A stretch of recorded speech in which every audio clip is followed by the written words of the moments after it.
Good morning. આજે આપણે ત્રીજા ચેપ્ટરમાં ભૌતિક ગુણધર્મની આવર્તી વલણમાં વિદ્યુત ઋણતા એના વિશે સમજીએ છીએ. વિદ્યુત ઋણતા એટલે ઇલેક્ટ્રોનેગેટિવિટી, અને વિદ્યુત ઋણતાની વ્યાખ્યા એવી આપીએ છીએ કે રાસાયણિક સંયોજનમાં સહસંયોજક બંધના ઇલેક્ટ્રોન યુગ્મને પોતાની તરફ આકર્ષિત કરવાની પરમાણુની ક્ષમતાના ગુણાત્મક માપને વિદ્યુત ઋણતા કહેવાય. રાસાયણિક સંયોજન કે જેમાં સહસંયોજક બંધ છે એમાં ઇલેક્ટ્રોન યુગ્મને પોતાની તરફ આકર્ષિત કરવાની ક્ષમતા, એને આપણે વિદ્યુત ઋણતા કહીએ છીએ. એટલે ધારો કે HCl ની વાત કરું તો HCl માં સહસંયોજક બંધ છે. સહસંયોજક બંધ તમને ખબર છે, ઇલેક્ટ્રોનની ભાગીદારીથી બનતો બંધ. ઇલેક્ટ્રોનની ભાગીદારીથી જે બંધ બને એને આપણે સહસંયોજક બંધ કહીએ છીએ.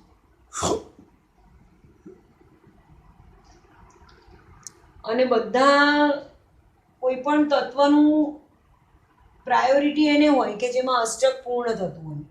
એટલે હાઇડ્રોજન હંમેશા હિલિયમ જેવી ઇલેક્ટ્રોન રચના પ્રાપ્ત કરવાનો પ્રયત્ન કરે, અને ક્લોરીન હંમેશા બાહ્યતમ કક્ષામાં અષ્ટક પૂર્ણ કરીને આર્ગોન જેવો બનવાનો પ્રયત્ન કરે. તો હાઇડ્રોજનનું લુઈસ બિંદુ નિરૂપણ આપણે કરીએ તો હાઇડ્રોજનની બાહ્યતમ કક્ષામાં 1 ઇલેક્ટ્રોન છે, અને ક્લોરીન 17મા સમૂહનું તત્વ છે અને એની બાહ્યતમ કક્ષામાં 7 ઇલેક્ટ્રોન છે. આ હાઇડ્રોજનની બાહ્યતમ કક્ષાનો 1 ઇલેક્ટ્રોન અને ક્લોરીનની બાહ્યતમ કક્ષાના 7 ઇલેક્ટ્રોન. હવે જો આ બંને ઇલેક્ટ્રોનની ભાગીદારી કરે તો આ બંને ઇલેક્ટ્રોન હાઇડ્રોજનના પણ કહેવાય. તો હાઇડ્રોજન હિલિયમની જેમ 2 ઇલેક્ટ્રોન સાથે સ્થાયી થઈ જાય, અને આ બંને ઇલેક્ટ્રોન ક્લોરીનના પણ કહેવાય. તો ક્લોરીનની બાહ્યતમ કક્ષામાં 2, 4, 6 અને 8 ઇલેક્ટ્રોન સાથે સ્થાયી થઈ જાય. અને આ બે વચ્ચે જે બંધ બને એને આપણે સહસંયોજક બંધ કહીએ છીએ. ચોથા ચેપ્ટરમાં તમને થોડું ડિટેલમાં આવશે. હવે HCl માં સહસંયોજક બંધ આવી રીતે એક લીટી વડે બતાવું છું. આ જે 2 ઇલેક્ટ્રોન છે એને હું એનું બંધન ઇલેક્ટ્રોન યુગ્મ કહું છું. બંધન ઇલેક્ટ્રોન યુગ્મ. હવે અહીંયા હાઇડ્રોજન પાસે એક પ્રોટોન છે કે જે આ 2 ઇલેક્ટ્રોનને પોતાની તરફ આકર્ષે છે, અને ક્લોરીન પાસે 17 પ્રોટોન છે, એનો પરમાણુ ક્રમાંક 17 છે. એટલે એના કેન્દ્રમાં 17 પ્રોટોન છે કે જે આ 2 ઇલેક્ટ્રોનને આકર્ષે છે. હાઇડ્રોજનના કેન્દ્રમાં એક જ પ્રોટોન છે કે જે આ 2 ઇલેક્ટ્રોનને આકર્ષે છે. તો સ્વાભાવિક 17 પ્રોટોનનું 2 ઇલેક્ટ્રોન પ્રત્યેનું આકર્ષણ એક પ્રોટોનના 2 ઇલેક્ટ્રોન પ્રત્યેના આકર્ષણ કરતાં વધારે હોય. એટલે આ ક્લોરીનની ઇલેક્ટ્રોન પ્રત્યેનું આકર્ષણ પ્રબળ છે. તો બંને ઇલેક્ટ્રોન ક્લોરીન તરફ ખસે છે. તો અહીંયા એવું કહેવાય કે ક્લોરીન વધારે વિદ્યુત ઋણતા ધરાવે છે, વધારે વિદ્યુત ઋણીય તત્વ છે, અને હાઇડ્રોજન ઓછું વિદ્યુત ઋણીય તત્વ છે. તો વ્યાખ્યા એવી આપીએ છીએ કે સહસંયોજક બંધથી જોડાયેલા 2 પરમાણુના કેન્દ્ર વચ્ચેના ઇલેક્ટ્રોન યુગ્મને પોતાની તરફ આકર્ષવાની ક્ષમતા, એને તત્વની જે તે તત્વની વિદ્યુત ઋણતા કહેવાય. અને વિદ્યુત ઋણતા હંમેશા એનું નિરપેક્ષ મૂલ્ય મપાય. વિદ્યુત ઋણતાનું સાપેક્ષ મૂલ્ય, જેવી રીતે તમે આયનીકરણ એન્થાલ્પીની ગણતરી કરી શકો અથવા તો પરમાણુય ત્રિજ્યાની વેલ્યુ માપી શકો, એટલે વિદ્યુત ઋણતા માપી ના શકાય. હંમેશા એની કમ્પેરિઝન થાય કે જે 2 તત્વ જોડાયા છે એમાંથી એકની વિદ્યુત ઋણતા કમ્પેરેટિવલી ઓછી છે અને બીજાની વિદ્યુત ઋણતા વધારે છે. વિદ્યુત ઋણતાની વ્યાખ્યા સિવાય સામાન્ય રીતે વિદ્યુત ઋણતાને એક જ શબ્દમાં સમજાવી હોય તો હું એવું કહી શકું કે વિદ્યુત ઋણતા એટલે ઇલેક્ટ્રોન પ્રત્યેનું આકર્ષણ. એક જ શબ્દમાં મારે વિદ્યુત ઋણતાને બતાવવું હોય તો વિદ્યુત ઋણતા એટલે ઇલેક્ટ્રોન પ્રત્યેનું આકર્ષણ. જેનું ઇલેક્ટ્રોન પ્રત્યેનું આકર્ષણ પ્રબળ છે એની વિદ્યુત ઋણતા વધારે છે એવું કહેવાય.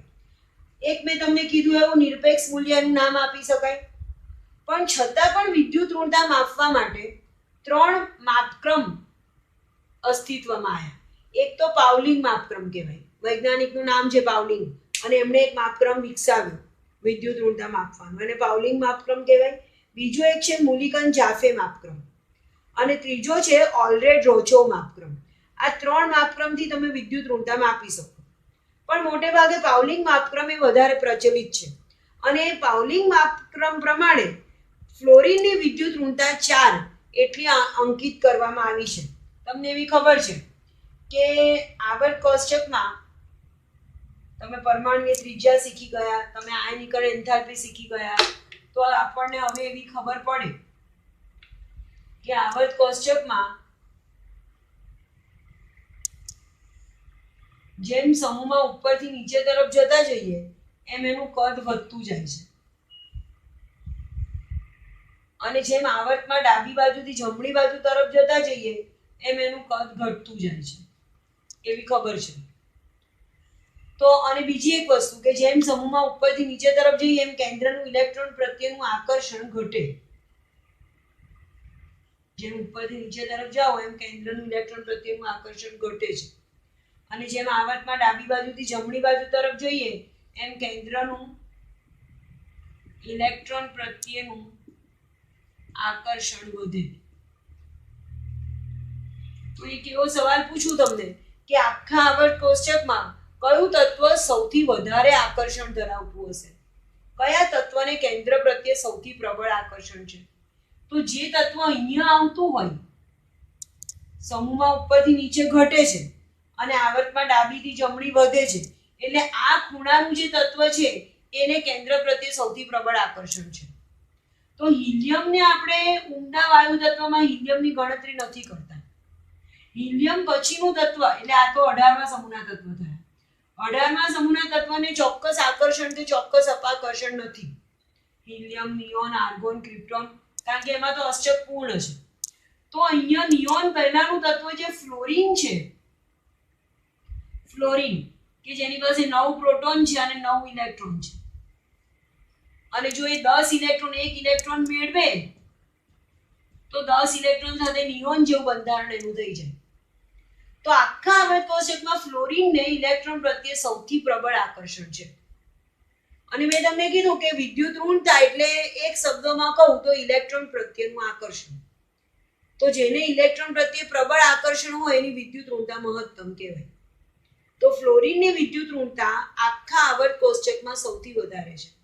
ફ્લોરિનને રાજા કહેવાય અને ફ્લોરિન પછી બીજા નંબર પર ઓક્સિજન આવે વિદ્યુત ઋણતા માટે.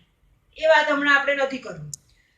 અત્યારે પાઉલિંગ માપક્રમ કે જે સૌથી વધારે પ્રચલિત છે એના પ્રમાણે ફ્લોરિનની વિદ્યુત ઋણતા 4 સ્વીકારી લીધી છે. મહત્તમ વિદ્યુત ઋણતા જે ફ્લોરિનની છે એ પાઉલિંગ પ્રમાણે 4 એકમ જેટલી વિદ્યુત ઋણતા છે. હવે બીજું એક મહત્વની વસ્તુ કે વિદ્યુત ઋણતા એ મેં તમને હમણાં જ કીધું એવું કે કોઈ પરમાણુ માટે અચળ ના હોય. બેઝિકલી તમે એવું ના કહી શકો કે ફ્લોરિનની વિદ્યુત ઋણતા આટલી છે. એ ભલે આપણે પાઉલિંગ માપક્રમ પ્રમાણે પાઉલિંગ કહી દીધી, પણ વિદ્યુત ઋણતાનું મૂલ્ય બદલાયા કરે. એ ડિપેન્ડ કરે કે એની સાથે બીજું કયું તત્વ જોડાયું છે. એની સાથે જોડાયેલા તત્વની સાપેક્ષ જે તે તત્વની વિદ્યુત ઋણતા હંમેશા નક્કી થાય. હવે આપણે આગળ વાત કરવાની છે સમૂહમાં ઉપરથી નીચે તરફ જઈએ અને આવર્તમાં ડાબી બાજુથી જમણી બાજુ તરફ જઈએ તો વિદ્યુત ઋણતામાં શું ફેરફાર થાય અને શા માટે? સમૂહમાં ઉપરથી નીચે તરફ જતા વિદ્યુત ઋણતામાં થતો ફેરફાર. તો કોઈ પણ તત્વની વિદ્યુત ઋણતા એની પરમાણુય ત્રિજ્યા સાથે સંકળાયેલી છે.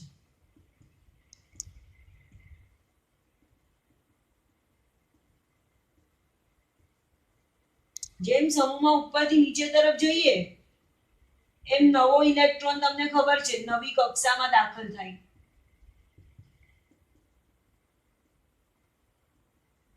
મુખ્ય ક્વોન્ટમ આંક વધતો જાય.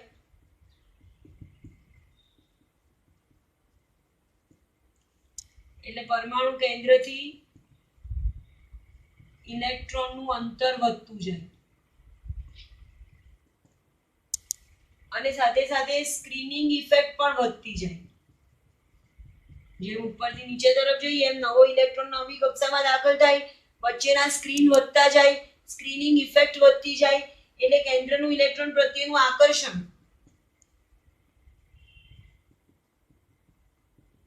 ઘટતું જાય અને ઇલેક્ટ્રોન પ્રત્યેનું આકર્ષણ ઘટ્યું એનો મતલબ કે વિદ્યુત ઋણતા ઘટતી જાય. તો જેમ સમૂહમાં ઉપરથી નીચે તરફ જઈએ એમ પરમાણુય ત્રિજ્યાનો વધારો વિદ્યુત ઋણતામાં ઘટાડાનું સૂચન કરે છે. અને જો આવર્તની વાત કરું, આવર્તમાં ડાબી બાજુથી જમણી બાજુ તરફ જઈએ તો તમને એવી ખબર છે કે સમૂહમાં જો વિદ્યુત ઋણતામાં ઘટાડો થતો હોય તો સ્વાભાવિક આવર્તમાં વધારો જ થવાનો. એનું કારણ આપણે આપીએ તો જેમ આવર્તમાં ડાબી બાજુથી જમણી બાજુ તરફ જઈએ એમ કેન્દ્રીય વીજભાર તો વધતો જાય, કેન્દ્રીય વીજભાર વધે, પણ અહીંયા નવો ઇલેક્ટ્રોન એ જ કક્ષામાં દાખલ થાય છે.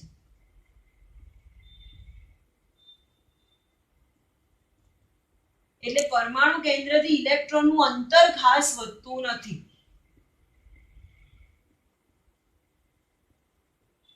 અંતર પણ વધતું નથી અને સ્ક્રીનિંગ ઇફેક્ટ પણ અસરકારક નથી.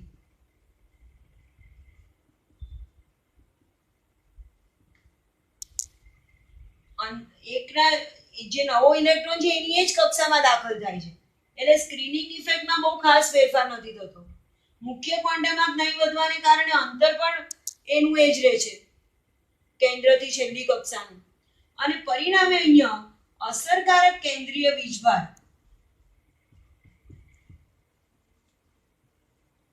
વધે છે. અસરકારક કેન્દ્રીય વીજભાર વધે એનો મતલબ કે કેન્દ્રનું ઇલેક્ટ્રોન પ્રત્યેનું આકર્ષણ વધે છે અને આકર્ષણ વધ્યું એટલે વિદ્યુત ઋણતામાં વધારો થાય છે.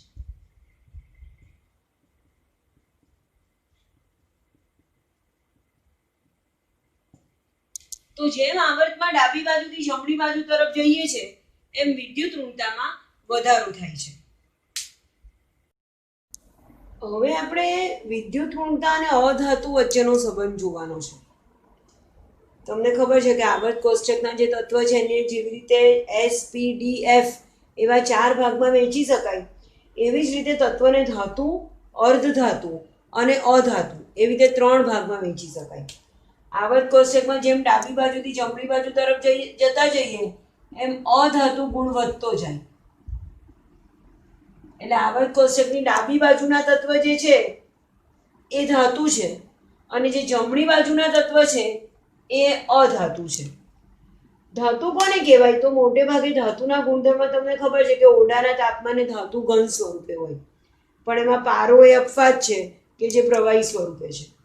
મોટે ભાગે ધાતુના ગલનબિંદુ ઉત્કલન બિંદુ ઊંચા હોય, પણ એમાં 2 અપવાદ છે, ગેલિયમ અને સીઝિયમ, કે જે નીચા ગલનબિંદુ ધરાવતી ધાતુ છે. ગેલિયમનું ગલનબિંદુ 303 કેલ્વિન છે અને સીઝિયમનું ગલનબિંદુ 302 કેલ્વિન છે. ધાતુઓ ઉષ્મા અને વિદ્યુતની સુવાહક હોય એ સિવાય તણાવપણું અને ટીપાવપણાનો ગુણધર્મ ધરાવે. તણાવપણું એટલે એને ખેંચીને તાર બનાવી શકાય અને ટીપાવપણું એટલે એને ટીપીને પતરા બનાવી શકાય. અધાતુના ગુણધર્મ જોઈએ તો અધાતુ ઓરડાના તાપમાને ઘન અથવા તો વાયુ સ્વરૂપે હોય અને એના ગલનબિંદુ ઉત્કલન બિંદુ ધાતુ કરતા ઓપોઝિટ નીચા હોય. અપવાદ રૂપે બોરોન અને કાર્બન એ 2 એવી અધાતુ છે કે જેના ગલનબિંદુ ઊંચા છે. અધાતુઓ ઉષ્મા અને વિદ્યુતના અવાહક હોય, એ બરડ હોય અને ટીપાવપણા અને તણાવપણાનો ગુણધર્મ નથી ધરાવતા. પણ અમુક પદાર્થો એવા હોય કે જે ધાતુ અને અધાતુ બંનેના ગુણધર્મ ધરાવે. એને આપણે અર્ધધાતુ અથવા તો ઉપધાતુ તરીકે ઓળખીએ છીએ. આવર્ત કોષ્ટકમાં આપણે ડાબી બાજુથી જમણી બાજુ તરફ જઈએ તો એક ઝિગઝેગ લાઈન આવે. આ ધારો કે આવર્ત કોષ્ટક છે તો આ બાજુના તત્વ ડાબી બાજુના તત્વ ધાતુ છે અને અહીંયા P વિભાગના તત્વમાં એક આવી ઝિગઝેગ લાઈન આવે છે. આ ઝિગઝેગ લાઈન ઉપર જે પણ તત્વ આવેલા છે એ બધા અર્ધધાતુનો ગુણધર્મ ધરાવે છે. એટલે ધાતુ અને અધાતુ બંનેના ગુણધર્મ ધરાવે અને એ ઝિગઝેગ લાઇનની જમણી બાજુના તત્વ એ બધા અધાતુ ગુણધર્મો ધરાવે. તો અર્ધધાતુના ઉદાહરણમાં સિલિકોન, જર્મેનિયમ, આર્સેનિક, એન્ટીમની અને ટેલુરિયમ એ બધા અર્ધધાતુના ગુણધર્મો ધરાવે છે. હવે આપણે વિદ્યુત ઋણતા અને અધાતુ વચ્ચેનો સંબંધ જોવો છે. તો તમને ખબર છે કે જેમ સમૂહમાં ઉપરથી નીચે તરફ જઈએ એમ પરમાણુની ત્રિજ્યા વધતી જાય અને પરમાણુ કેન્દ્રનું ઇલેક્ટ્રોન પ્રત્યેનું આકર્ષણ સમૂહમાં ઉપરથી નીચે તરફ જતા ઘટે છે. હવે બેઝિકલી ધાતુ કોને કહેવાય? ધાતુ એ ઓક્સિડેશન પામવાની વૃત્તિ ધરાવે. ઓક્સિડેશન એટલે ઇલેક્ટ્રોન ગુમાવવાની વૃત્તિ. જેમ ઇલેક્ટ્રોન ગુમાવવાની વૃત્તિ વધતી જાય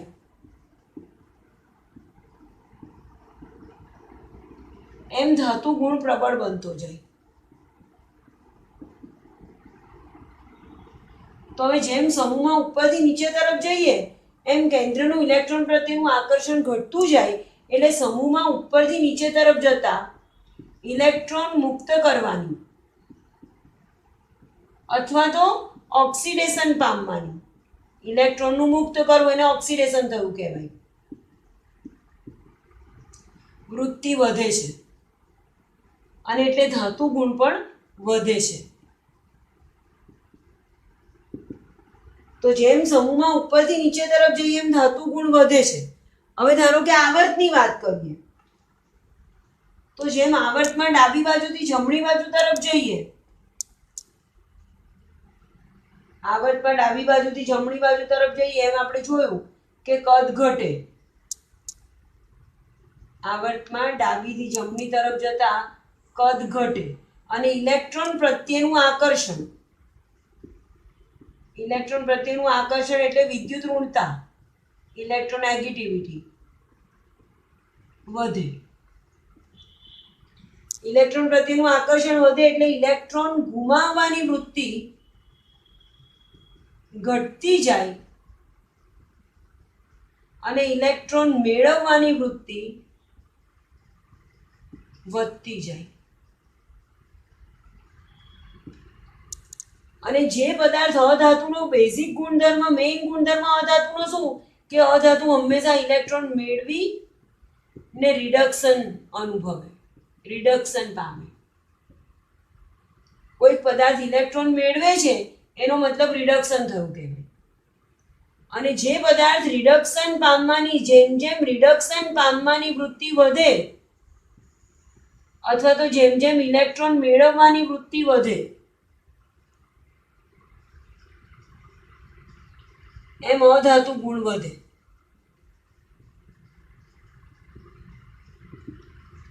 એટલે જેમ આવર્તમાં ડાબી બાજુથી જમણી બાજુ તરફ જઈએ એમ ઇલેક્ટ્રોન પ્રત્યેનું આકર્ષણ અથવા તો વિદ્યુત ઋણતા વધે છે, ઇલેક્ટ્રોન મેળવવાની વૃત્તિ વધે છે અને અધાતુ ગુણ વધે છે. તો વિદ્યુત ઋણતા અને અધાતુ વચ્ચેનો સંબંધ શું? વિદ્યુત ઋણતા એટલે ઇલેક્ટ્રોન પ્રત્યેનું આકર્ષણ અને અધાતુ એટલે પણ ઇલેક્ટ્રોન પ્રત્યેનું આકર્ષણ. તો વિદ્યુત ઋણતા અને અધાતુ ગુણ એકબીજાના સમપ્રમાણમાં ચાલે છે. જેમ સમૂહમાં ઉપરથી નીચે તરફ જઈએ એમ ઇલેક્ટ્રોન પ્રત્યેનું આકર્ષણ ઘટે. એટલે લખી શકું કે વિદ્યુત ઋણતા ઘટે. અધાતુ ગુણ અને વિદ્યુત ઋણતા સમપ્રમાણમાં એટલે અધાતુ ગુણ પણ ઘટે અને અધાતુ ગુણ ઘટ્યો તો ધાતુ ગુણ વધે. અને જેમ આવર્તમાં ડાબી બાજુથી જમણી બાજુ તરફ જઈએ એમ ઇલેક્ટ્રોન પ્રત્યેનું આકર્ષણ વધે, ઇલેક્ટ્રોન પ્રત્યેનું આકર્ષણ એટલે વિદ્યુત ઋણતા, તો વિદ્યુત ઋણતા વધે અને વિદ્યુત ઋણતા અને અધાતુ એકબીજાના સમપ્રમાણમાં એટલે વિદ્યુત ઋણતા વધે તો અધાતુ ગુણ પણ વધે અને અધાતુ ગુણ વધે એટલે ધાતુ ગુણ ઘટે. તો આ તો આપણો સંબંધ થયો વિદ્યુત ઋણતા અને અધાતુ વચ્ચેનું. વિદ્યુત ઋણતા અને અધાતુ એકબીજાના સમપ્રમાણમાં અને વિદ્યુત ઋણતા અને ધાતુ ગુણધર્મ એકબીજાના વ્યસ્ત પ્રમાણમાં. નેક્સ્ટ લેક્ચરમાં આપણે ઇલેક્ટ્રોન પ્રાપ્તિ એન્થાલ્પી વિશે જોઈશું. Thank you.